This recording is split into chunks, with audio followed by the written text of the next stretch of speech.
Hey sports fans, Coach Nick here, and welcome to B-Ball Breakdown. Crazy game, epic last night, really exciting. And while OKC did some good things down the stretch, it certainly wasn't as a team effort. Russell Westbrook didn't do the greatest of plays, but he did hit a couple when they needed them. But the Spurs need a few things to work out in their favor if they want to stay in the series. One of them is Neal needs to play a lot better, and they need to stop doing these unnecessary turnovers. In the Spurs motion offense, they get good movement until Neal gets the ball, and there's Bonner not really setting a screen, and with plenty of time on the shot clock, just jacks up a long three. This is pretty funny. Harden asked for a second to tie his shoe, but the referees didn't give it to him, but Neal still can't hit the wide open three. And here's where Popovich started to get angry with Neal, because on the swing pass, when they can get something maybe in the post with Tim Duncan, you'll see Neal dribble once and just jack up another long three. We know he's out there to score, but his decision making is bad. Splitter or Leonard are both wide open, and instead he throws up a tough shot over Collison. And their turnovers killed them. Here Manu gets a great steal, good idea to start him, but when he throws the ball to Kawhi Leonard, Kawhi goes the wrong way, turnover. And the Spurs couldn't take enough advantage of these steals. Here Kawhi Leonard again doesn't turn back to look for the pass, and they throw it away again.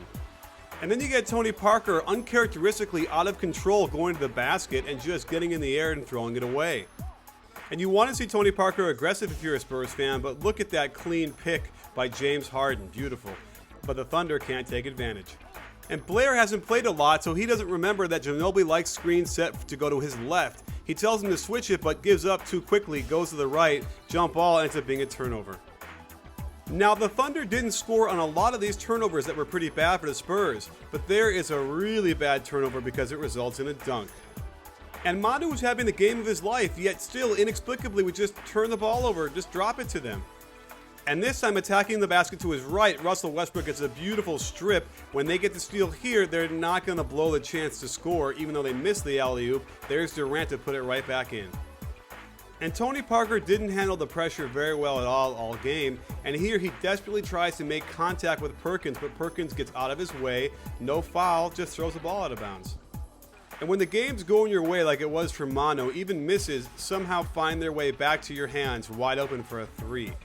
And it's these kind of shots that make anybody into a Manu fan. The guy's on fire, he's just going to throw it up like a NBA Jam's big head.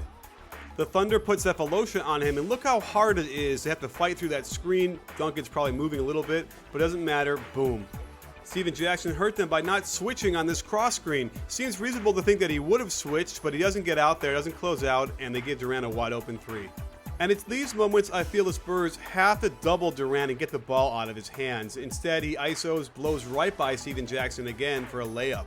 And while Parker couldn't get a call at home, watch how Russell Westbrook doesn't get touched at all and gets a foul call anyway.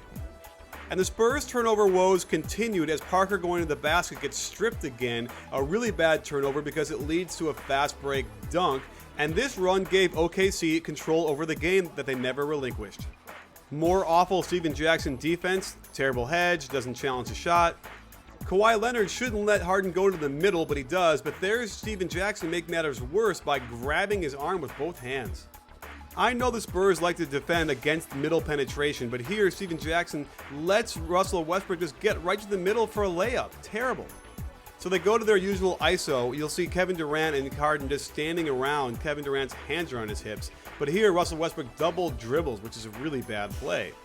And Russell Westbrook didn't handle Tony Parker's pressure very well, and you might argue this wasn't a foul, but I don't think he really had to do that, lift his shoulder up and get him in the chin either way. And guarding Manu Ginobili, he doesn't close out great and lets him penetrate to the left. And I want you to watch how Perkins then on this drive doesn't even get close to boxing out Duncan and has to foul him. And this could have been the worst mental mistake of the game because Russell Westbrook could have gone in the backcourt to receive the pass. As a coach, it's frustrating to watch these kind of offensive sets because Ibaka goes to set a screen for the ball, but then Harden just passes it. Ibaka kind of wanders over there to set a screen, and this is a tough shot by Westbrook. And Tony Parker just could not get on the right page all game, and here he hesitates before shooting and then takes an awful shot. Harden said this play was supposed to be for Durant, but this is the worst execution you can imagine because Durant doesn't take the screen, doesn't look like he even wants the ball. And here you have to watch Harden take the most difficult shot of all game, and he hits it. And after a nice Manu layup, Durant figures they're going to foul, but he doesn't understand. In the backcourt, they'll take an 8-second call before they foul, and instead he throws the ball away on a bad pass. And Pop opts to go for a 3 to tie. I would have probably gone for a quick 2 and a foul. And they don't get a great shot. Manu does get somewhat of a clean look, doesn't go in, and the game is over. Either way you look at it, it's a great series so far. I want it to go 7. I don't care what happens as long as we see some more great basketball. So stay tuned for lots more coming up here. And don't forget, it's not a channel, it's a conversation. You in?